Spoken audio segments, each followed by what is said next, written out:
ఇండియాలోనే #1 varicose veins hospital Avis vascular centre. నమస్తే రమగారు. నమస్తే జయ. రమగారు, చందమామ కథ ఏదైనా చెప్పండి రమగారు. ఓ చిన్నమ్మ పెద్దమ్మ కథ చెప్తాం. చిన్నమ్మ పెద్దమ్మ అంటే లక్ష్మీదేవి వాళ్ళ అక్కయ్య. ఓ మామూలుగా లక్ష్మీదేవికి అక్క జ్యేష్ఠాదేవి అని చెప్తారు కదా. మన వాళ్ళు ఆవిడని పెద్దమ్మ అంటారు. పెద్దమ్మ అంటే మనకు పనికిరాంది, చెడిపోయేదాన్ని పెద్దమ్మ వల్ల చెడిపోయింది అంటాం. ఆవిడ ఓర్చుకోలేదట. ఓర్చుకోలేని ఆవిడని జ్యేష్ఠాదేవి అంటారు. జ్యేష్ఠ అంటే మొదట పుట్టింది, మొదట ఆవిడ వచ్చిందని చెప్తారనమాట. అయితే ఒకసారట లక్ష్మీదేవి జ్యేష్ఠాదేవి అక్క చెల్లి ఇద్దరు కలిసి భూలోక విహారానికి వచ్చారు. అయితే ఆ భూలోక విహారానికి వచ్చినప్పుడు ఒక రైతు కనపడ్డాడు వాళ్ళకి. ఆ రైతు ఏంటంటే బాగా లక్ష్మీదేవిని పూజిస్తాడు. వాడి పంట చక్కగా మొక్కలు బాగా ఇంతంత ఎత్తు వచ్చి పైరు బాగుందిట.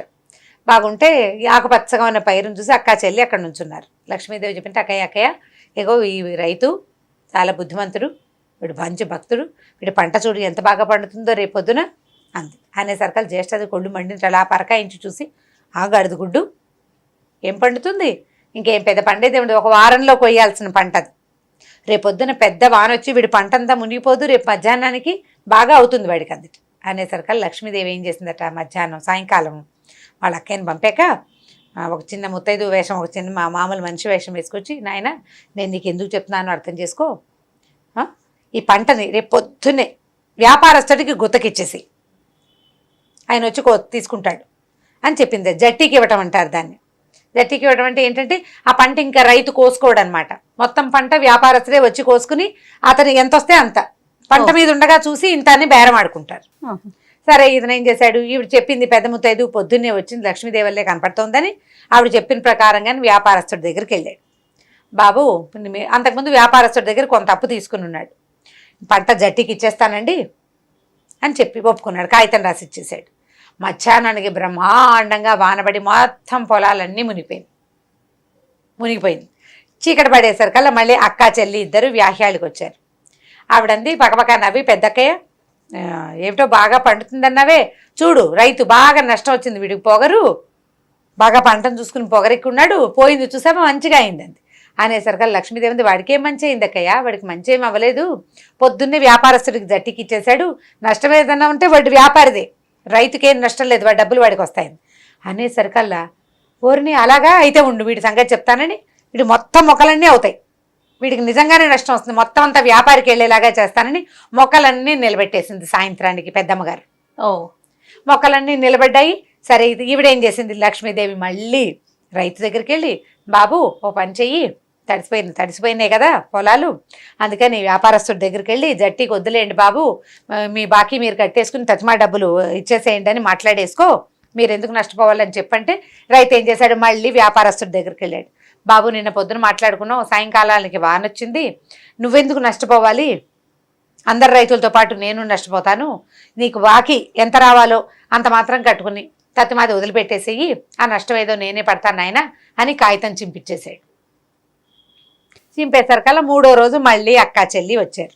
ఈ పంట పొలం అంతా నిలబెట్టేసింది పెద్దమ్మ, నీళ్ళన్నీ బయటికి వెళ్ళిపోయినాయి, ఈ వాలిపోయిన మొక్కలన్నీ జయ్యమని నుంచునేసరికల్లా ఈవిడ లక్ష్మీదేవి అంది, అక్కయ్య ఏదో అన్నావే చూడు ఏమిటో పంట పొలం నుంచుందనేసరికల్లా అయితే వీడికి నష్టం వస్తుంది, ఎవరికి నష్టం రావాలి, రైతుకు నష్టం రావాలి పెద్దమ్మగారి ఉద్దేశం.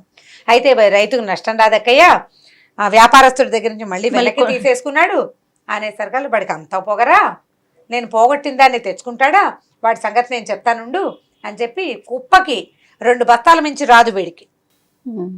కుప్పలు నూరుస్తారు, కుప్ప నూరితే ఏక కుప్ప వేస్తారు, అంటే పెద్దదంటే వాడి చేతులు పట్టేంత కుప్ప వేస్తారు, ఒక 5-6 కుప్పలు వేసుకుంటారు, కుప్పకి 2 బస్తాల మించి రావండి, అంతకంటే గింజలు రాలితే నన్ను అడుగు, నా పేరు మారు పేరు పెట్టుకో అని పెద్దమ్మగారు గట్టిగా చెప్పింది.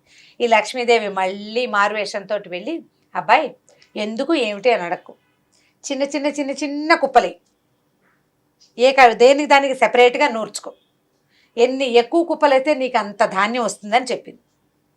ఏముంది పని, పెద్ద కుప్ప వేసే బదులు చిన్న కుప్ప వేయటం, ఈవిడెవరో పెద్ద మనిషి చెప్పిందని సరేనన్నాడు. సరే మొత్తం సెపరేట్ కుప్పలు వేసి చేసేసరికల్లా అందరికీ 400 వస్తే వీడికి 600 బస్తాలు వచ్చినాయి. అక్కడి నుంచి ఇవి వాళ్ళ ఇంట్లో ఉన్న ధాన్యపు కొట్లు చాలాగా 2 కొత్త కొట్లు కట్టించుకున్నట్ట. ఇంకా కొన్నాళ్ళకి మళ్ళీ అక్కా చెల్లి వచ్చారు. పంట పొలం అంతా కోసేసింది, వచ్చేస్తుంది. అక్క చెల్లి ఏమనుకున్నారు, ఈ పెద్దమ్మ గారంది రైతుకు బాగా శాస్తి అయి ఉంటుంది, వాడికి ఎన్నో బస్తాలు రాలేదు, ఈసారైనా ఒళ్ళు పొగరు తగ్గించుకుంటాడు వాడని అనేసరిగా లక్ష్మీదేవి అంది, అదేమిటి బోల్డంత ధాన్యం వస్తే నువ్వు కొత్త కొట్లు కూడా కట్టించుకున్నాడు అక్కయ్య.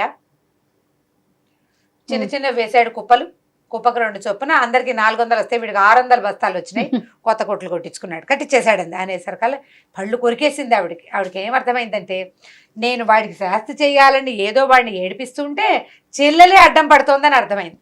తెలిసింది ఆవిడకి, తెలిసిపోయి వీడికి తగిన శాస్తి చేస్తానుండు నేను రేపొద్దున అనేసరికి ఏం చేస్తావు అక్కయ్యా అని అడిగింది. నీకెందుకు చెప్తాను, ఇంక నీకు చెప్తానేమిటి, నేను చచ్చినా చెప్పను నీకు, నేను చెప్పినవన్నీ నువ్వు సరి చేసుకుంటున్నావు, వాడు నీ భక్తుడని, వాడో దొంగమొహం నువ్వు ఇంకో దొంగమొహం అని చెల్లెల్ని తిట్టి రొసరొసలాడుతూ వెళ్ళిపోయింది అక్కయ్య. సరే ఈవిడేం చేస్తుంది, మళ్ళీ రైతు దగ్గరికి వెళ్ళి ఒక మంచి ఉపాయం చెప్పింది. ఉపాయం చెప్తే మర్నాడు అక్క చెల్లి వెళ్ళారు రైతుకు శాస్తి చేయడానికి. ఆవిడ వెళ్తుంది, చెల్లెల్ని వెంబడి పెట్టుకెళ్తుంది.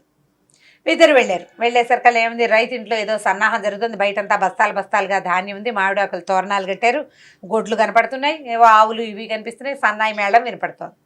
సరే ఏదో పూజ చేస్తున్నాడు అని చెప్పి సరే ఏం చేశారు, అక్క చెల్లి ఇద్దరు లోపలికి వెళ్ళారు మామూలు వేషాలతోటి.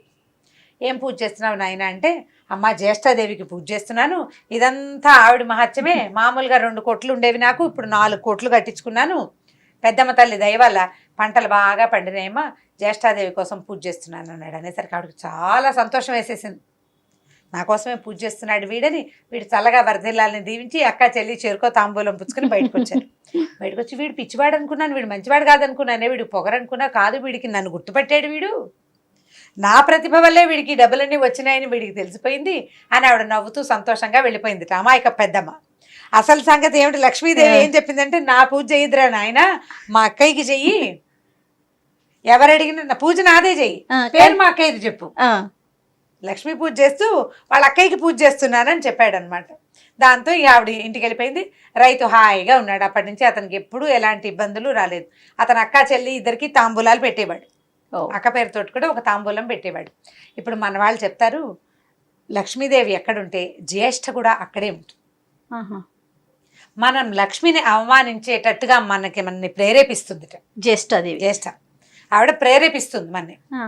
అవమానకరంగా మనం పదే ప్రవర్తించగానే లక్ష్మీదేవి కోపం వచ్చి వెళ్ళిపోతుంది. జ్యేష్ఠాదేవి మన ఇంట్లో కొలువై కూర్చుంటుంది. పెద్దవాళ్ళు ఇదివరకు చెప్పేవాళ్ళు గుర్తుందా, వాకిలి చీకటి పడ్డాక ఇల్లు చిమ్మకూడదు, పొద్దున్నే వాకిట్లో ముగ్గు ఉండాలి.